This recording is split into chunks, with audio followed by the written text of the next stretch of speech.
Well, hi, I'm Dave Welch. I'm the founder and president of the U.S. Pastor Council and Texas Pastor Council, based here in Houston, Texas. I'm the host of the Christian Citizen podcast, and our purpose here is to be a resource to pastors as part of our mission to bring the concept of citizenship as an active ministry of every local church. So we do this regularly as a part of our team building to build pastors at the local level to be involved at their church, people voting faithfully, as well as being involved in everything around us. Today's program, we want to dive right into. It's a timely subject that's occurring in the Texas legislature coming up here. We have a special guest today to talk about this issue. State Representative Steve Toth is from the Woodlands area and very involved in this issue. And welcome, Steve. Thank you for joining us. Great to be with you, Dave. So, Steve, one of the things we hear often is that the very most important vote representative will cast is the first vote of the session. What is that, and why is it that important? That is the very first vote that we cast for determining who will be the Speaker of the House. You've heard of the big three. There's the governor, the lieutenant governor, and then the Speaker of the House. And those three control what legislation we will or won't have in the state of Texas, whether it's going to be conservative legislation or liberal legislation. So the things that matter, and one thing's in relation to committee chairs as well, right? So correct. Yeah, they determine ultimately those are the people that make stuff go and make stuff stop. And if you've got Democrat committee chairs, which is what we've had in the state of Texas for several years now, they're gonna kill good conservative legislation, as they have. So in reality, what that means is that no matter how hard you work, even if with a majority, that those committee chairs in particular, at the behest of the speaker, really control the flow of what ultimately comes down to the floor and what's going to get passed. Is that right? Correct. We have a near 2/3 majority, not quite 2/3. We have 88 Republicans to 62 Democrats. But frankly, it doesn't matter, because if you have a Democrat committee chair, that Democrat committee chair will absolutely keep your legislation from being heard. But it's more than just the committee chair, though. So Dave Phelan, who was our speaker last two sessions, he appointed Hugh Brady. Who's Hugh Brady? Well, Hugh Brady was the House parliamentarian who worked in the Obama administration, the West Wing of the Obama administration. This guy is a far, far leftist, and he worked for the Democrats to kill our legislation. So Dave basically had the attitude: support me as your speaker, and I'll appoint Hugh Brady as the parliamentarian. In other words, the umpire that calls balls and strikes on bills, and he will be there to snuff out any good conservative legislation that Democrats are concerned about.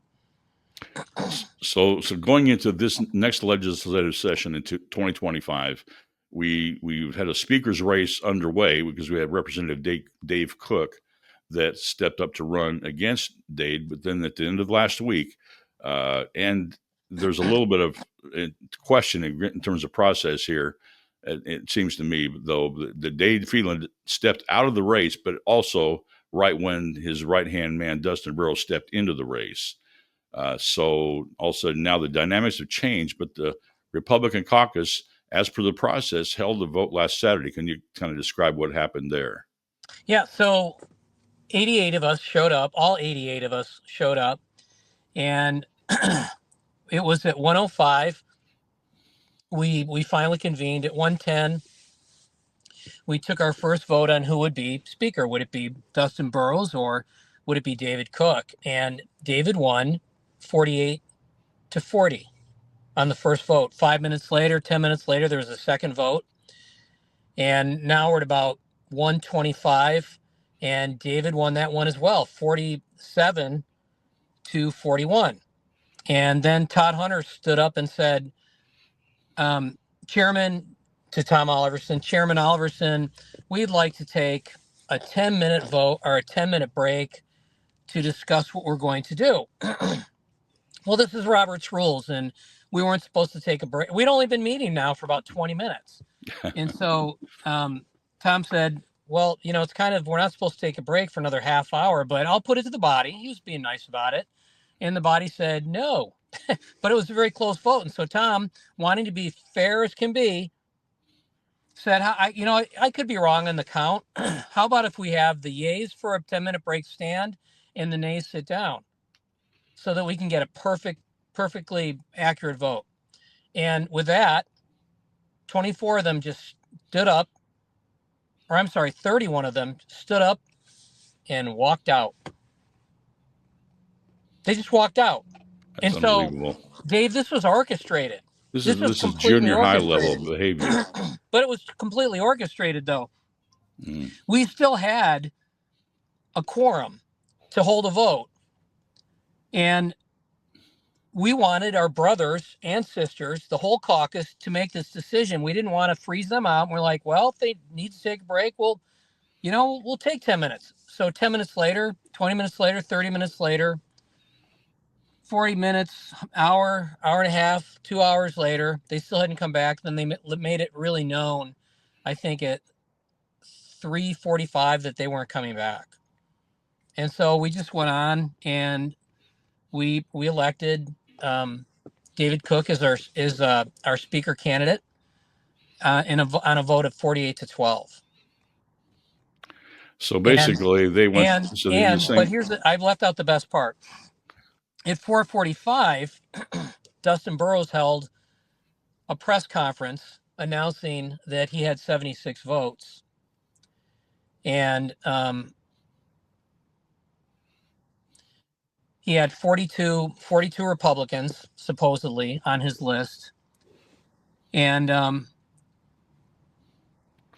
35 Democrats.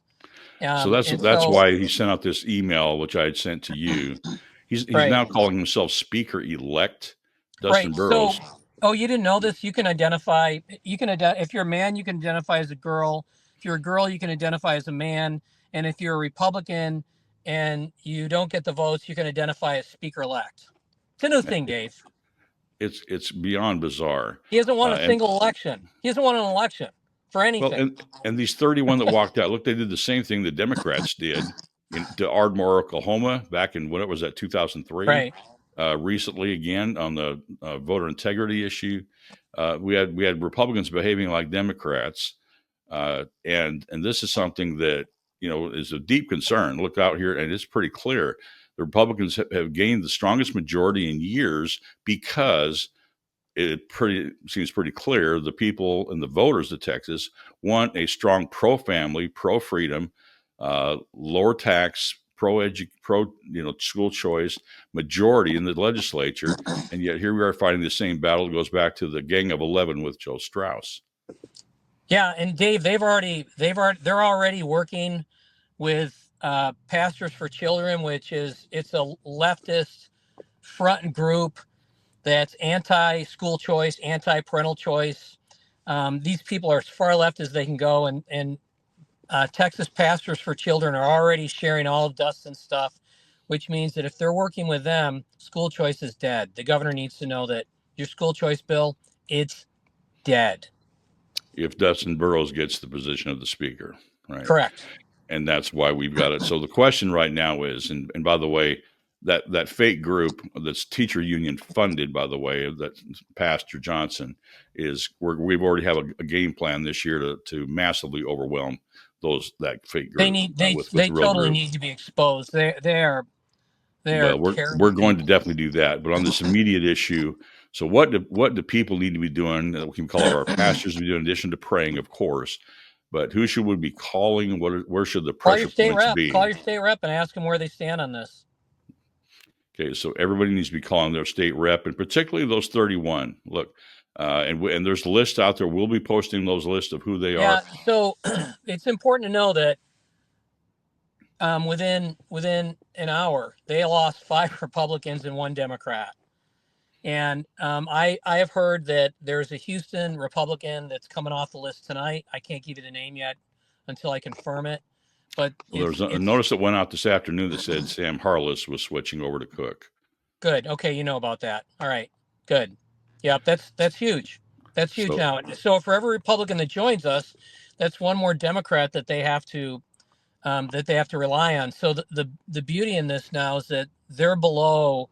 I believe they're below 35 Republicans, which means that they have to be north of 41 Democrats in order to get 76 votes, which means that in this coalition of Republicans and Democrats, Republicans will be in the minority. So if you've got 35 Republicans and 41 Democrats, who's going to control that caucus? The Democrats. That's right. Well, I tell you, there will be an uprising this year if they attempt to do that, and I will be part of that. I will guarantee it. I think most people are, and look, the elections show the people are fed up. They want some action. They don't want these games to be played. This is not the swamp. It is Texas, and that's what we expect. And but just one more thing in closing, and this is a really important thing, Steve. You played a vital role in something that clearly, I know sure there are plans to redo again this time, but I want to put out to our pastors, it's called prayer and worship sessions during the Capitol. Right. Is there plans to renew that and do that again this session? Yeah, every Tuesday night, we're going to have a prayer and worship service in the Capitol, in the extension. Love to have you guys join us. There's power in prayer. If my people, right, Dave? That's what the Word of God says. If my people, and if we want to see real radical change in Austin, then we've got to get radical in our belief that God will show up if we call on His name.